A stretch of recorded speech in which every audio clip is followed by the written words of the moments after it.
압색공화국 윤 대통령에게 찍힌 이들의 순환. 바야흐로 압수수색 시대다. 검찰공화국이라는 말은 워낙 자주 쓰여 신물나고 요즘은 압색공화국이란 말이 더 실감난다. 툭하면 압수하고 여차하면 수색한다. 탈탈 털어 걸어모으면 뭔가 나올 테니까 덤으로 별건도 챙기고. 경찰은 6월 5일 최강욱 더불어민주당 의원의 휴대전화를 압수한 데 이어 국회의원회관 사무실을 압수수색했다.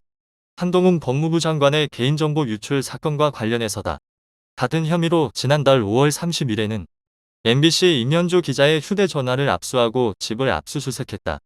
이 과정에서 경찰이 임 기자의 속옷 서랍까지 들춰 논란이 일기도 했다. 최 의원과 임 기자는 한 장관의 개인정보가 담긴 국회 인사청문회 자료가 외부로 유출되는 데 관여했다는 혐의를 받고 있다. 수사의 정당성 논란과 별개로 윤석열 정부의 트레이드마크가 돼버린 압수수색에 대한 우려의 목소리가 높다. 증거를 확보하려는 수사 절차라는 점을 감안하더라도 지나치게 빈도가 높고 형평성에 어긋날 때가 많다는 지적이다. 수사권 남용을 넘어 정치보복과 공포정치의 도구라는 비난까지 쏟아진다. 압색공화국. 검찰과 경찰이 경쟁하듯 벌이는 압수수색은 흡사 굶주린 포식자 같다. 개인정보와 사생활이 잔뜩 담긴 휴대전화 압수는 기본이고 컴퓨터의 각종 파일, 통화기록과 문자메시지 등 통신자료도 확보한다. SNS 계정과 이메일도 뒤진다. 필요에 따라 금융계좌와 신용카드 사용 명세까지 조사한다.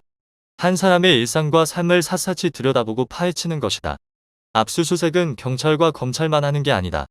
지난 2월 전국민주노동조합 총연맹 경남본부와 5월 전국교직원 노동조합 강원지부에 대한 압수수색에서 보듯이 국가보안법 사건의 경우 국가정보원이 전면에 나선다. 군사기밀 유출 혐의와 관련해서는 군 수사기관도 민간인을 압수수색할 수 있다. 넉 달째 진행 중인 부승찬 전 국방부 대변인에 대한 수사가 대표적 사례다. 수사기관 관점에서 압수수색은 효과적이고 실질적인 수사를 하는데 꼭 필요한 수단이다. 압수수색을 통해 증거를 확보할 때가 많기 때문이다. 문제는 압수수색 영장의 남용과 악용이다. 수사 범위를 벗어난 먼지떨이 압수수색은 별건 수사나 인권침해 논란을 일으킨다. 종종 근거도 없이 추측이나 예단만으로 영장을 집행한다. 마치 진단을 제대로 못하는 의사가 일단 환자의 배를 가른 다음에 환부를 찾으려는 꼴이다. 압수수색 대상자는 하루아침에 범법자로 낙인 찍히거나 뭔가 문제가 있는 사람으로 인식된다. 여기에는 압수수색에 과도한 의미를 부여하는 언론 보도도 한몫한다. 특히 정치적 사건일수록 그런 경향이 있다. 압수수색이 다 성공적이거나 효과적인 것도 아니다. 언론에 요란하게 보도된 압수수색 중에는 맹탕도 적지 않다. 이른바 전시용 또는 압박용 압수수색일 때 더욱 그렇다. 이태원 참사 희생자 명단을 유족 동의 없이 공개해 개인정보보호법 위반 등의 혐의로 고발된 시민 언론 민들레는 지난 1월 사무실 압수수색을 당했다. 이후 대표를 비롯한 몇몇 직원에 대한 압수수색이 3차례 더 진행됐다. 민들레 측은 명단을 입수한 것 외에 다른 어떠한 정보도 갖고 있지 않다며 얻어갈 게 없는 보여주기식 압수수색에 불과하다고 비판했다. 한 장관 개인정보 유출과 관련된 정치인과 언론인 압수수색은 수사 필요성과 별개로 보복성으로 비치는 면이 있다. 최강욱 의원과 한 장관의 지독한 악연은 널리 알려져 있고 MBC 기자는 이른바 바이든 보도의 주역이다. 게다가 고위직 인사청문회 때 일종의 관행이던 국회와 언론 매체의 정보 교류에 갑자기 법의 잣대를 들이대는 건 영 어색하다. 여러 언론에서 지적했듯이 이런 기준을 적용하면 걸릴 의원과 기자가 한둘이 아닐 테다. 2020년 법무부 감찰 담당관으로서 윤석열 검찰총장에 대한 감찰을 진행했던 박은정 현 광주지검 중요경제범죄조사단 부장검사도 지난해 8월 휴대전화를 압수당했다. 그로부터 일주일 뒤 검찰은 박 검사의 친정부모 집까지 압수수색했다. 박 검사에 대한 수사는 2020년 12월 보수성향 변호사단체의 고발에서 비롯됐다. 윤 총장 감찰 과정에서 개인정보보호법 위반, 공무상 비밀 누설, 직권남용 등 불법 행위가 있었다는 주장이었다. 검찰이 이듬해 6월 무혐의 처분하자 이 단체는 항고했다.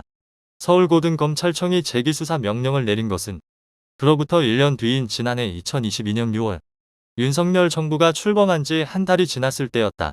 박 검사는 친정집이 순환을 당한 직후 페이스북에 이런 글을 올렸다. 저는 수사로 보복하는 것은 검사가 아니라 깡패일 것이라고 주장했던 윤석열 전 검찰총장 의견에 적극 공감합니다. 그 기준이 사람이나 사건에 따라 달라지지 않기를 바랄 뿐입니다. 내가 잘못된 수사 관행을 비판할 때 자주 하는 말이 있다. 모든 죄는 걸린 죄라는 말과 공정하지 않은 수사는 하지 않음만 못하다라는 말이다. 형평성과 공정성을 잃은 수사는 권력과 정의에 대한 환멸을 자아낼 뿐이다. 윤석열의 부인과 이재명의 부인, 그리고 천공. 20대 대통령 선거에서 맞붙었던 윤석열 대통령과 이재명 민주당 대표의 부인들에 대한 수사를 비교해보자. 이 대표의 부인 김혜경 씨는 남편이 경기도지사를 지낼 때 법인카드를 유용했다는 혐의로 경찰 조사를 받았다. 주로 측근 배모 씨의 범행으로 인정되고, 김 씨는 아직 기소되지 않았지만 관련 업소 129곳에 대한 압수수색이 말해주듯 경찰의 수사 의지는 강력하게 이를 데 없었다. 반면 윤 대통령 부인 김건희 여사의 주가 조작 연루 혐의에 대한 수사는 특혜 시비에 휘말렸다. 2021년 12월 주범 권오수 도이치모터스 회장과 공범들이 기소돼 재판에 넘겨졌지만 이 사건의 깊숙이 발을 담근 김 여사는 단 한 번도 조사받지 않았다. 검찰은 비판적 여론이 고조되자 서면 조사를 했다고 슬그머니 밝혔다. 김 여사는 또 대선 때 허위이력 의혹과 관련해 시민단체와 교육단체 등에 의해 사문서 위조, 업무방해, 사기, 공직선거법상 허위사실공표 등의 혐의로 고발당했다. 역시 대면 조사는 없었고 서면 조사로 대체했다. 관련 대학이 5개나 되지만 어느 대학이든 압수수색을 당했다는 소식은 들리지 않았다. 조국 사건 초기 검찰이 관련 대학들을 동시다발적으로 압수수색한 것과 대조적이었다. 김 여사의 혐의에 대해서는 범죄 여부를 떠나 대체로 공소시효가 지났다는 반론도 만만찮지만 수사가 소극적이었다는 비판은 피할 길이 없어 보인다. 대신 대선 기간에 김 여사의 허위이력 의혹 수사를 촉구하는 현수막을 내걸었던 한 시민이 가택 압수수색을 당했다. 선거일 180일 전부터 선거 당일까지 선거에 영향을 끼치기 위해 후보자의 이름이나 사진 등을 명시하는 현수막을 게시해서는 안 된다는 공직선거법 90조 1항을 위반한 혐의였다. 지난 2월 권력과 안보라는 책을 통해 역술인 천공이 대통령 관저 선정에 관여했다는 의혹을 제기한 부승찬 전 국방부 대변인도 강도 높은 압수수색을 당했다. 권력과 안보의 소재는 그가 대변인 재직 시 써둔 일기다. 천공 관련 의혹은 남영신 전 육군 참모총장의 전원에서 비롯됐다. 책에 따르면 지난해 2022년 4월 1일 남 총장은 부대변인에게 천공이 대통령직 인수위원회 관계자와 함께 서울 한남동 육군 참모총장 공관과 육군 서울사무소에 나타났다는 현장 보고 내용을 알렸고 부대변인은 이를 일기에 남겼다. 대통령실의 고발로 촉발된 그에 대한 수사는 경찰과 군 양쪽에서 진행 중인데 압수수색을 벌인 쪽은 국군방첩사령부였다. 책에 담긴 한미안보협의회의 관련 내용이 군사기밀에 해당한다는 게 수사 명분이다. 이에 대해 부 전 대변인은 대부분 언론에 보도된 내용이라며 혐의를 부인하고 있다. 2월 23일 오전 방첩사 수사관들은 부 전 대변인의 아파트 주차장에 잠복했다가 외출하려는 그를 막아서고 휴대전화를 압수한 뒤 함께 집으로 올라갔다. 압수수색은 24시간을 넘겨 이튿날 오전에야 끝났다. 수사관들은 물론 부 전 대변인과 변호인도 꼬박 밤을 새웠다. 부 전 대변인 주변 인물들도 순환을 겪고 있다. 이런저런 이유로 그와 가까운 군 관계자 몇 명의 참고인 또는 피의자 신분으로 조사를 받는 것으로 알려졌다. 개중에는 사무실 압수수색을 당한 사람도 있다. 이들에 대한 조사를 통해 부 전 대변인의 다른 혐의를 찾는다는 얘기도 들린다. 한편 의혹의 핵심 인물인 천공은 경찰의 출석 요구를 계속 거부하다가 끝내 서면 진술서 제출로 가름했다. 이에 대해 언론계에서는 경찰이 천공의 입에만 의존하지 말고 그를 수행하는 측근들의 휴대전화와 차량 등을 압수수색해 해당 시기의 동선과 행선지를 확인했다면 참이든 거짓이든 의혹의 실체가 드러났을 거라는 지적이 나온다. 다른 참고인에 대해서는 필요시 압수수색도 벌이면서 천공에 대해서는 유난히 참고인이라는 점을 강조하면서 소극적 수사로 일관한 이유가 뭔지 의아해하는 국민이 많다. 권력이 권력을 저지해야 무분별하고 과도한 압수수색은 법조계에서도 논란거리다. 대법원은 지난 2월에 압수수색 영장 청구 시 사전대매 신문을 도입하는 형사소송법 규칙 개정안을 입법 예고했다. 판사가 직접 검사나 사건 관계자들을 불러 압수수색이 꼭 필요한지 따져보겠다는 방안이다. 애초 6월 도입을 목표로 추진했는데 수사의 신속성과 밀행성을 해친다는 검찰의 강력한 반발에 한 발 물러선 타다. 6월 2일 대법원 형사법연구회와 한국형사법학회는 압수수색 영장 실무의 현황과 개선 방안이라는 주제로 공동학술 대회를 개최했다. 영장 발부 경험이 있는 현직 법관과 검사, 변호사, 법학자 등이 모여 열띤 토론을 벌였다.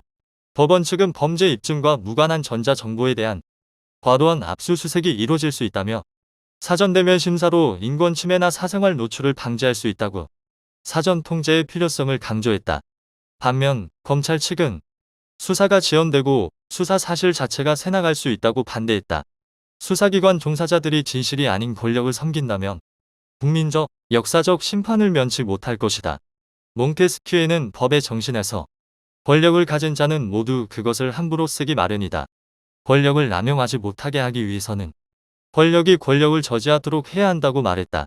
수사 효율성을 중시하는 검찰의 논리도 가볍지 않으나 압색 공화국이라는 오명을 벗으려면 어떤 방식으로든 법원의 견제가 필요하지 않을까? 그것은 곧 국민의 견제이기도 하다.